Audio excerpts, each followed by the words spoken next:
Hey, what's going on? I'm Ryan Stewman, President and CEO of Break Free Academy. I'm also your favorite sales blogger over at hardcorecloser.com. And what I'm about to share with you is extremely important because I see so many salespeople doing the wrong thing on sales calls. So what I'm going to talk to you about today is how the proper way to close sales and how to not mess sales up, okay? So you're with me, you're digging this, you're feeling it. We're outside of my building here where we close sales every single day, lots of them, by the way. That's what we're focused on here at Break Free Academy. We help people master their mindset. We help people master their skill set when it comes to sales, marketing, advertising, and everything in between. So one of the biggest mistakes that I see salespeople make is they try to bully people into closing them. They try to use all sorts of Jedi mind tricks and type of evil pushy, hardcore closer type of tactics. And you think, well, Stewman, you're known as the hardcore closer. But my favorite thing to do is have people leave a sales call and say, man, I had to talk that guy into taking my money.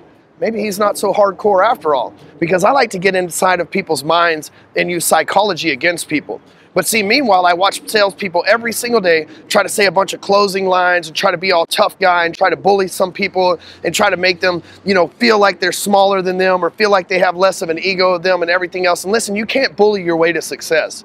You just can't do it. What happens is you have a lot of buyer's remorse. You have a lot of buyer's regret. I've been in this business for 8 long years, and I can count on both of my hands, and I don't even need all of my fingers, how many times that we've had a chargeback. I have one of the lowest chargeback rates in the entire internet marketing and sales training industry because I don't force people into making a decision. I coerce people into making a decision that benefits them. You see the difference, right? I allow them to make the decision for themselves instead of forcing them into make a decision. The next thing is people get on sales calls and they talk too much.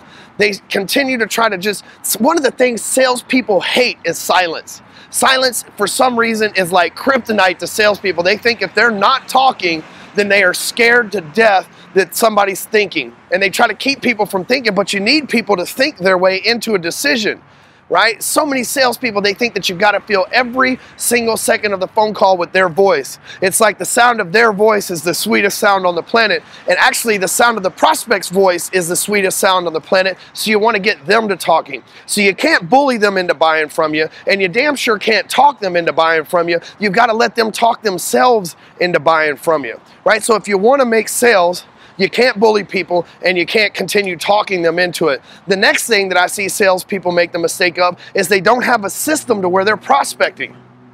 In other words, they just pick up the phone call and they call random people from the phone book, or they go knock on random doors. They don't have a targeted audience. They don't have an ideal avatar of who they're wanting to do business with or who can benefit from their product. And that's a losing game plan from the beginning. People don't plan to fail. They fail to plan. And so many people make the mistake of not knowing who they're selling to. They say, I'll just sell to anybody, instead of coming up with the perfect person for them to sell to.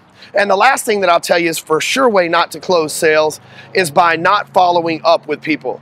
You see, most salespeople, they try to do the one-call close thing. They say, if I can just get on the line with them once, if I can just talk to them once, I'm just going to close them. And if they don't close, I'm just going to some will, so what, some on, move on, whatever the case may be. You have to follow up with people. In this day and age, people are more distracted than ever.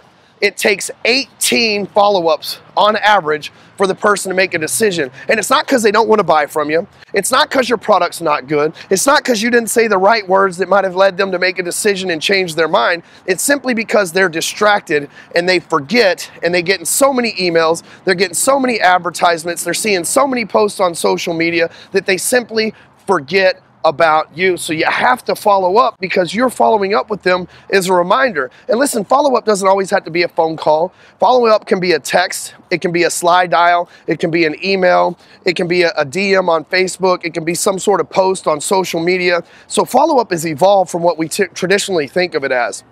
So listen, if you're doing any of those things that I just talked about in this video, stop immediately. And if you're getting too many objections, it's because you're doing the things that I just talked about. And I want to help you handle the objections. You can go over to closercards.com And what closer cards are, they're flashcards for salespeople. So basically, you learn when you're young addition, subtraction, multiplication, everything else from flashcards. But then when you join the sales industry, your sales manager says, here's a book, here's a bunch of numbers, just call these people and randomly see who's going to buy your stuff without any training. Closer cards will actually allow you to get better at handling objections so you can become a better salesperson. So go over to closercards.com and make sure you check out other videos on this channel as well if you want to improve your sales game. We'll catch you on the next video.